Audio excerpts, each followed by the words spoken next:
Bonjour, bonsoir mesdames, messieurs et bienvenue dans cette nouvelle vidéo.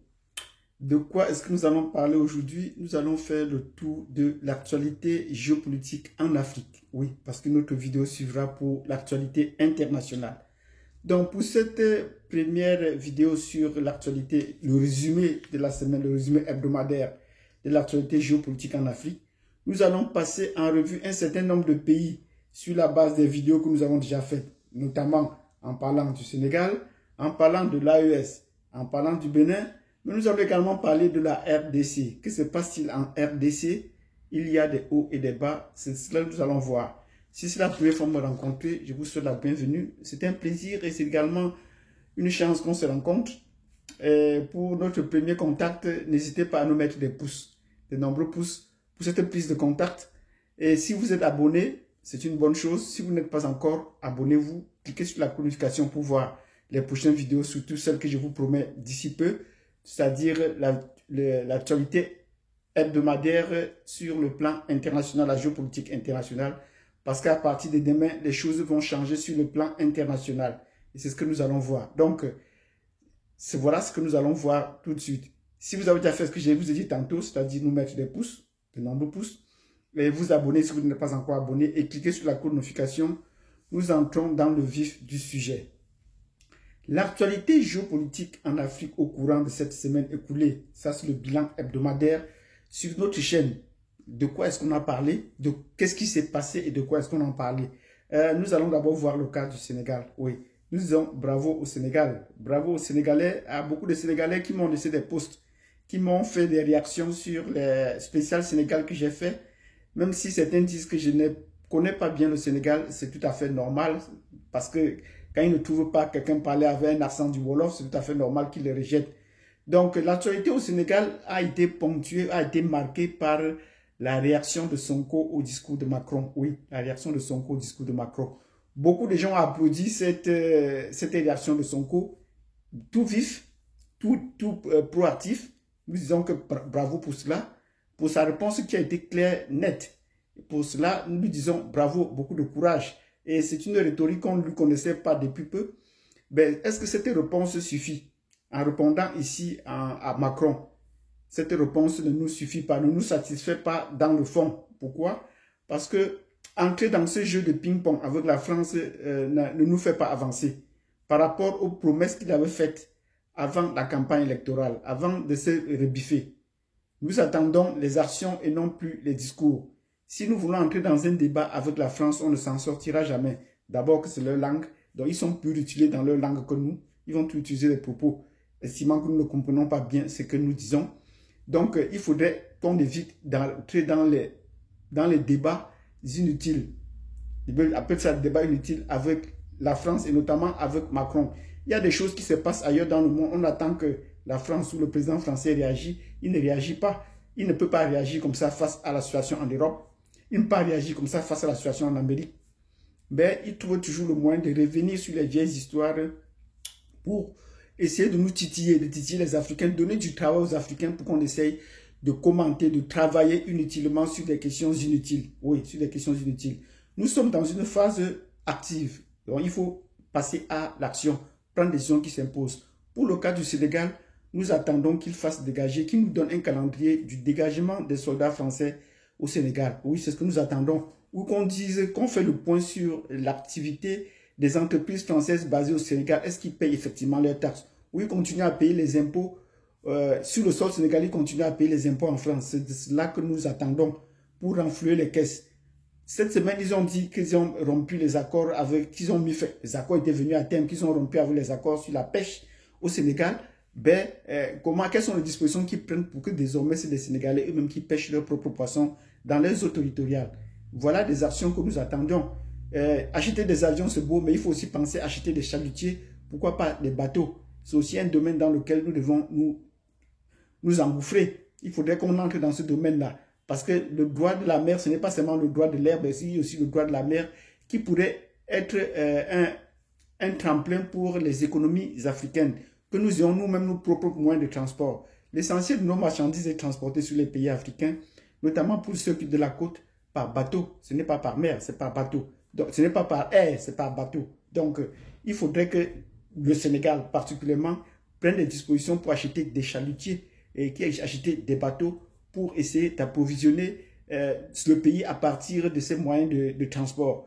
Donc, ceci dit, nous disons bravo à Sonko de réagir, mais ça paraît insuffisant. Et pour tous ceux qui pensent que je ne devrais pas parler du Sénégal, qu'ils fassent un peu un tour et constatent. Ça, c'est le mindset des Sénégalais. Okay? Les Sénégalais pensent toujours qu'ils ont des rapports plus avec la France qu'avec les autres pays africains.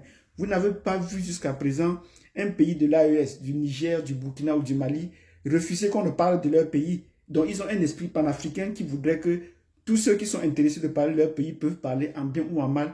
Mais ça ne les tient pas, ça ne les dérange pas. Mais lorsque vous parlez, lorsque un autre Africain parle du Sénégal, les Sénégalais sont un peu dérangés. Parce que si vous regardez tout le long de l'histoire, les Sénégalais ont été toujours tournés vers la France. Ils n'ont rien à faire avec les autres pays africains, noirs d'Afrique.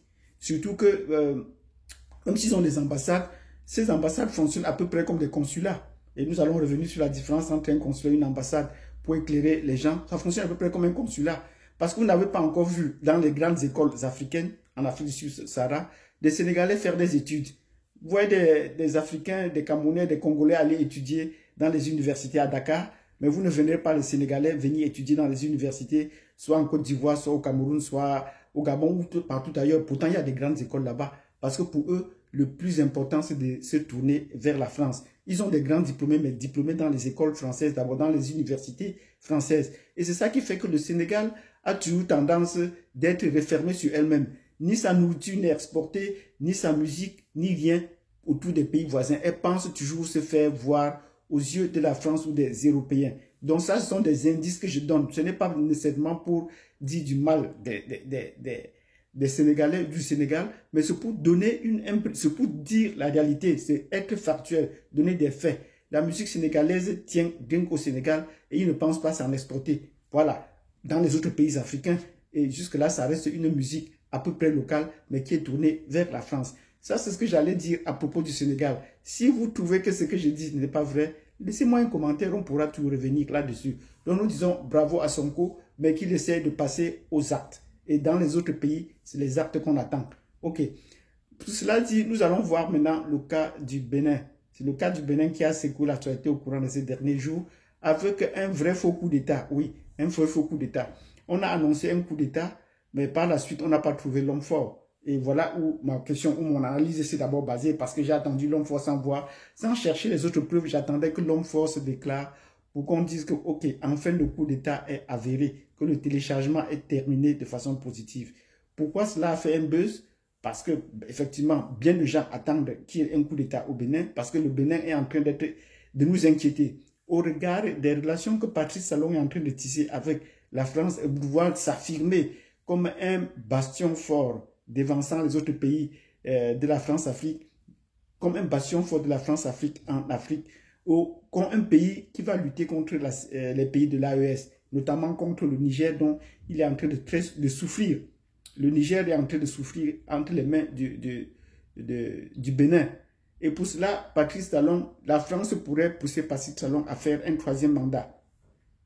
Il y a un Béninois qui m'a dit, donc ce n'est pas le cas, il a affirmé, ou le porte-parole de la présidence a affirmé qu'il ne passera pas plus d'un jour.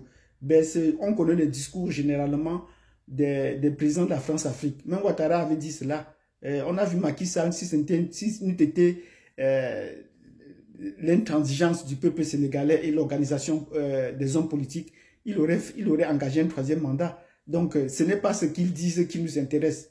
Ce n'est pas ce qu'ils disent. Même dans mon propre pays, on a vu dire qu'on ne ferait pas un troisième mandat. On a fait un troisième, un quatrième, un cinquième, et voire plus. Donc, le dire, ce n'est pas suffisant. Il faut passer aux actes. Mais quand on passe des manœuvres à pouvoir mettre en place des dispositifs pour contrer ces dispositifs de troisième mandat, on comprend que il y a des choses encore à faire. Donc, il ne faut pas qu'on se fie trop au discours des hommes politiques au pouvoir. Le troisième mandat au Bénin, nous verrons voir jusqu'à la dernière minute ce qui va se passer pour le troisième mandat au Bénin.